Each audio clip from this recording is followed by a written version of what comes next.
Hey, it's Dan. Today I'm going to compare 4 different film labs in my city to see which one works best for me.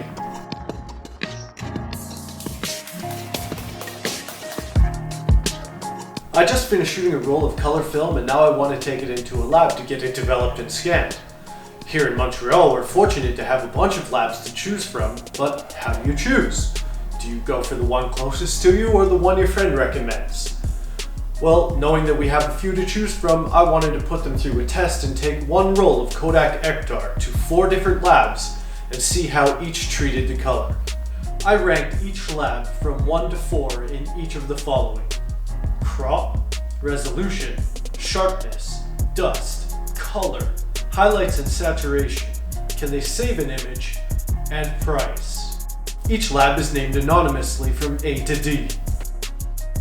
Each lab made about the same crop. They didn't cut out too many details from the edges.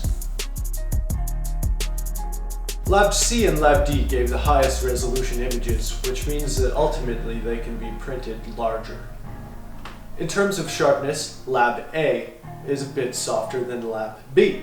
Now I might be inclined to use Lab B for something more like architecture, whereas I might use Lab A for something more like portraiture, which I would like to be a little bit more soft.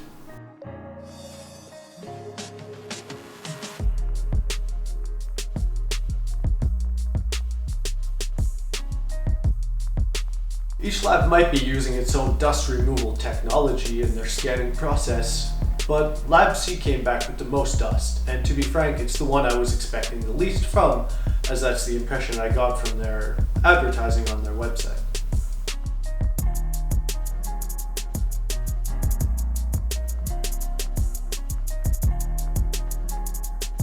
Each lab did colors pretty well, but the best overall was Lab D.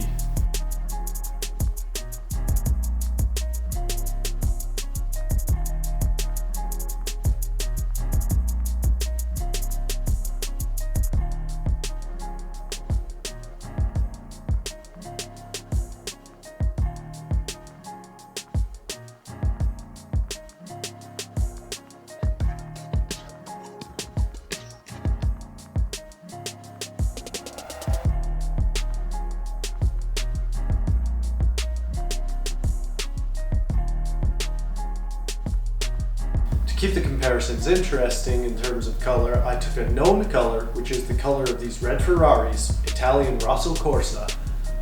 While each lab did alright with the red colors, it was Lab B that came in closest.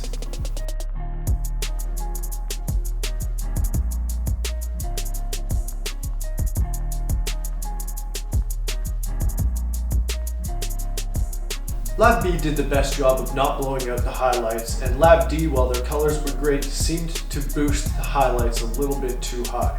Labs A and B both gave a similar kind of saturation, which to me seemed to be more ready to present.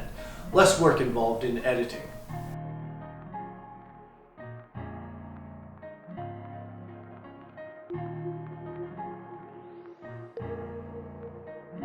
When it came down to some really poorly shot images, it was Labs A and B who seemed to work hardest to still give me something to work with. Whereas Labs C and D, it looks like they kind of said, okay, that one's messed up, you deal with it.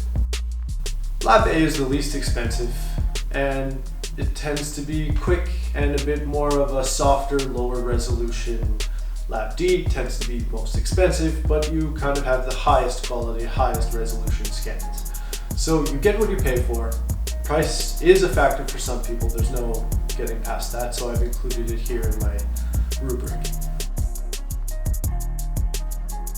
So I'm glad I did this exercise comparing labs. It's not to say one is better than the other, as I've discovered each lab has its own strengths, in my opinion, and what's relative to my work, and gives me a different reason for choosing one lab over the other. You can't expect a film lab to read your mind. If you have preferences for more or less sharpness, a warmer or a cooler tone, you can speak with your lab and ask them to lean more in that direction. You can also ask some labs to use a particular scanner over another if they have the option and if they have the bandwidth to allow it. Did I miss any criteria that you would have picked for yourself and how you would choose a lab? Let me know. Let's start a conversation. As always, feel free to subscribe to my channel and tune in to future episodes. I'm Dan. This is Dan Crowder Photography.